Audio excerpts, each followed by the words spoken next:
We have AJ Barner. Kevin, go ahead and kick us off again. Then we'll go to Dustin. Hey, I had a chance to talk to Dave Hendershot a little bit in my combine, and he sees really big things from you. I'm just curious about your relationship with him and what maybe he taught you in the last few years, and how that might help you as as you step into the more prominent role in the offensive system. Yeah, just learning from Peyton was a great opportunity. He's a guy that was a consistent all Big Ten tight end. And honestly, the biggest thing for me was just competing with him every day, in winter workouts or in practice. I was always trying to, learn from him, but also compete with him, if you know what I mean, just like pushing myself to be the great player that he is. And also off the field, just like being a good guy, being a leader. With him not being in the room anymore, I just feel like I've taken over that leadership role. And I feel like he established culture in the room. So it's been, everyone knows the deal, everyone knows their job. So. Dustin and then Mike. AJ, let's start there with the leadership. I mean, what are you doing now that you've never done before? I guess obviously, like you said, Peyton's been in there. You've had a guy to look up to. You've stepped in that role. What are you trying to do as a leader that you've never had to do before? Yeah, I feel like I've always been kind of in a leadership role in high school and whatnot. But without Peyton there, it's kind of my role to be more vocal. And like when you're not really taking the first team reps, it's not really it's more difficult to step in and maybe hold other starters accountable. But just without him being there and being in that role, I'm able to oversee like really everyone and just help point everyone in the right direction, whether it's off the field and workouts, on the field, just using my experience to also maybe teach them how to do a route better, or you know what I'm saying, just honestly all over the place. So yeah. We'll go Mike and we'll go to Matt. Yeah, AJ, I'm curious, with the opportunity there for you to kind of take over the feature tight end role. I'm curious, historically you've been doing more of the, downhill threat, playing more out wide. How has the run blocking aspect of your game evolved, and what have you done this offseason to make sure you're ready for that aspect of it?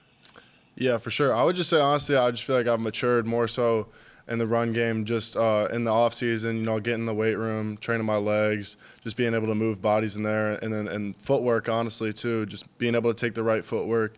And I feel like, honestly, anyone could be a good blocker. It's just all about if you want to block, and I understand that if you're going to get the ball, you better block first. So it's something that I take pride in, and I'm excited to open up holes for Sean, Josh, Jay Luke, D. Hollow, all the great running backs that we got, Spiegel. All those guys are stepping up, and they're making a lot of plays, and I'm happy to open up holes for them. We'll go to Matt and Zach. Hey, AJ, how you doing? Good, how are you? I'm okay. Obviously, you got a new OC with Coach Bell coming in, new scheme. From your perspective as a tight end, what do you like about it? I mean, what kind of things, without getting into too much detail, giving stuff away, are they trying to do with the tight ends that you think plays to your strengths? Yeah, I feel like just first off with Coach Bell, he's just a great dude. Going up there all the time, sitting in the O staff room with him. He's always open to us coming up there whenever and just learning the game. And I feel like for the tight end position, we're just gonna be able to do what we can do best. You play to your skills. Just guys talking about going to open grass, and like you're not really in a set in stone route. It's more so with the coverage. So I feel like my ability to use my speed and my size to get open will be a good point of emphasis for myself, and something that I'm excited to do. We'll go to Zach and then Keegan. Hey AJ, what was it like going from your freshman year going 6-2, and then going 2-10 last season? Has it humbled the team at all? Yeah, I just feel like honestly everyone's just super hungry. I feel like everyone's extremely competitive, and going through that great season and then being a part of last season was just a huge disappointment. And honestly, just to be blunt, it sucked. And I'm one of the guys that, and I feel like we have a bunch of guys on our team that just hate losing, and that won't happen again. And I'm sure of that. Go Keegan and then back to Dustin. AJ, with you kind of taking the role as the number one tight end, what can Indiana fans kind of expect from you? I know they got a little bit of a taste against Idaho last year with that long touchdown from Tuttle, but what can Indiana's fans expect to see from you on a weekly basis on the field? I feel like I'm a guy that first thing first, I'm going to take care of my business in the run game and be physical up front, and also be in that leadership role and just be a vocal guy and be physical up front, but also making big plays down the field. My ball skills, I feel like, is something that I've always been kind of hang my hat on, and just a guy that's going to go make big plays and bring a lot of energy. And, I just love to play the game. I'm not going to come out of the game and just being physical. I just love flying around, hitting people. We're going to Dustin, and we'll wrap it up with Matt. AJ, I want to go back to what you said and what Coach Bell had also said about being able to manage your grass Uh-huh. and how that changes things for receivers and tight ends. I mean, what does that mean to you? I mean, to what extent are you making decisions on the fly out there?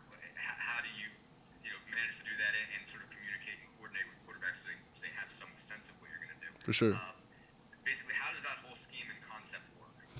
Yeah, I feel like a lot of times just, looking at the defense's coverage before your routes and whatnot, just looking at where the safeties are at, if they're rolling to cover 3 or playing cover 2, and just honestly, like, understanding what area of the field you're going to manage so that you don't run into somebody else's route because, like I said, everyone's managing their own grass, you could say. And just honestly, I feel like we just gotten on the same page with the quarterbacks where, like, all January, all February, we were working with them, making sure that we're in our right spots. And I would just say also, like, it's not really like it's 3rd and 4 and you're locked in on a hitch, and if the DB matches it, you're not getting open.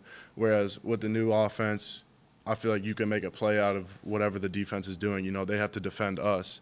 And also when they do decide to defend us, you can change what you're doing to make sure that you get open, which I feel like is just a good opportunity for all of us as receivers and tight ends. And we have the capability to do that, whether it's Cam, Emery.